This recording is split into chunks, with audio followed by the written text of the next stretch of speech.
जी तो दोस्तों आपको वेलकम कहता हूँ ifactioner.com के ऑनलाइन इंग्लिश अब्रीविएशंस वीडियो ट्यूटोरियल्स में। इन वीडियो ट्यूटोरियल्स में हम ऑनलाइन कम्युनिकेशन के दौरान जो अब्रीविएशंस यानी कि शॉर्ट वर्ड्स और शॉर्ट फ्रेजेस यूज़ करते हैं किसी बड़े वर्ड या बड़े फ्रेज को शॉर्ट करने के लिए, उनके बारे में डिस्कशन कर रहे हैं। तो शुरू करते हैं अपने आज के 5 अब्रीविएशंस के बारे में डिस्कशन कि हम उनको कब यूज़ करते हैं और उनका मकसद क्या होता है। तो आज का जो पहला अब्रीविएशन है वो है ग्रैट्स। ठीक है, ग्रैट्स। अगर कोई आपको ग्रैट्स लिख के भेजे तो इसका मतलब होता है कॉन्ग्रेचुलेशंस, यानी कि वो आपको मुबारकबाद दे रहा है। अगर आपका दोस्त किसी एग्ज़ाम में पास हो जाता है, किसी की शादी हो रही होती है, या फिर आप कुछ भी वो कामयाबी हासिल करते हैं तो आप उसको ग्रैट्स लिख के भेज सकते हैं। ग्रैट्स मतलब जल्दी में, अगर आपके पास स्पेस कम है, टाइम कम है, या आपने थोड़ा सा मेरी तरह ये शो करना है कि भाई मैं तो पेंडू नहीं हूँ, मुझे भी अब्रीविएशंस आती हैं, तो मैं ग्रैट्स लिख के भेज दूंगा अपने छोटे कजन्स को कि वो समझें कि हाँ ये भी, इसको भी स्लैंग आती है। ठीक है। अच्छा जी, जो नेक्स्ट बेसिकली अब्रीविएशन है वो है जीएम। जीएम एक तो वाकई में जर्नल मैनेजर को कहते हैं हम, जो ट्रेडिशनल सेंस है, लेकिन ऑनलाइन कम्युनिकेशन में अगर आपको कोई जीएम लिख के भेजता है, आपका सबॉर्डिनेट या आपका दोस्त या आपका बॉस, तो उसका मतलब होता है गुड मॉर्निंग। या आमतौर पे हम फॉर्मल इंग्लिश में यूज़ करते हैं। फॉर्मल हमारी ये जो सैल्यूटेशन होती है, ग्रीटिंग होती है, उसके लिए यूज़ होता है जीएम, गुड मॉर्निंग। आमतौर पे ऑफिस में, यूनिवर्सिटी में आप लिख के भेज सकते हैं। अगर आप कोई मैसेज कर रहे हैं, GM, boss, how are you, how do you do, जो भी आपने लिखना आगे लिख के भेज सकते हैं जी। इसी तरह एक अब्रीविएशन है जीएन। जीएन का मतलब है गुड नाइट।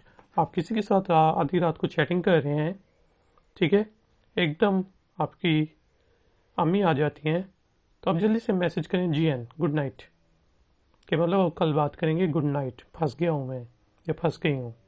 ठीक है, तो जीएन का मतलब होता है गुड नाइट। ये डिफरेंट सिनारियोज में आप यूज़ कर सकते हैं।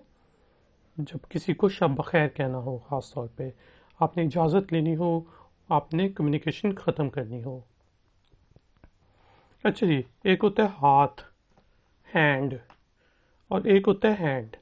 ठीक है, बड़े, HAND, हैंड, बड़ा हाथ।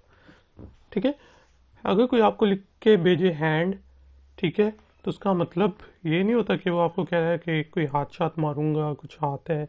उसका मतलब है हैव आ नाइस डे, यानी कि आपका दिन अच्छा गुजरे।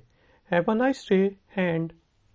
ठीक है, हैंड का इशारा जो सामने करते हैं सलूट करके किसी को जाते हुए, जिसका मतलब है ओ सब ठीक ठाक है, हैव अ नाइस डे। तो ये हैंड का मतलब जो है ऑनलाइन कम्युनिकेशन में होता है हैव अ नाइस डे, आपका दिन अच्छा गुजरे। ठीक है, लेकिन ये आप हैंड जो है ये अपने बॉस वगैरह को ना भेज दीजिएगा लिख के, वो कोई और ही मतलब ले ले, और अगर मतलब ले ले तो उसको ये वीडियो ट्यूटोरियल दिखाइएगा कि इसका मतलब होता है हैव अ नाइस डे। अच्छा जी, इसी तरह हमारे पास है H5।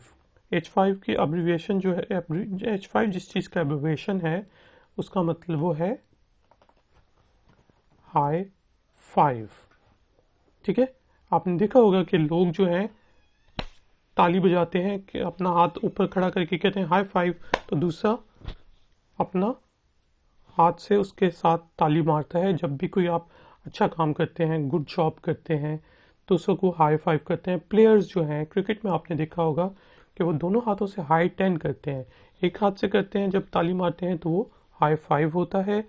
ये जब कोई विकेट गिरती है या खुशी का मौका होता है तब ये आप करते हैं। और इसको हाई फाइव इसलिए कहते हैं कि आप 5 उंगलियां दूसरे की 5 उंगलियों के साथ मिलाते हैं और ताली की आवाज़ आती है, इस वजह से इसको हाई फाइव कहते हैं। तो guys and girls, thank you very much कि आपने मुझे ifactioner.com के इस वीडियो ट्यूटोरियल में ज्वाइन किया। इस वीडियो को लाइक करें, मेरे चैनल को सब्सक्राइब करें। मैं आपसे मिलता हूँ नेक्स्ट वीडियो ट्यूटोरियल में। Until then, take care, good day and good night.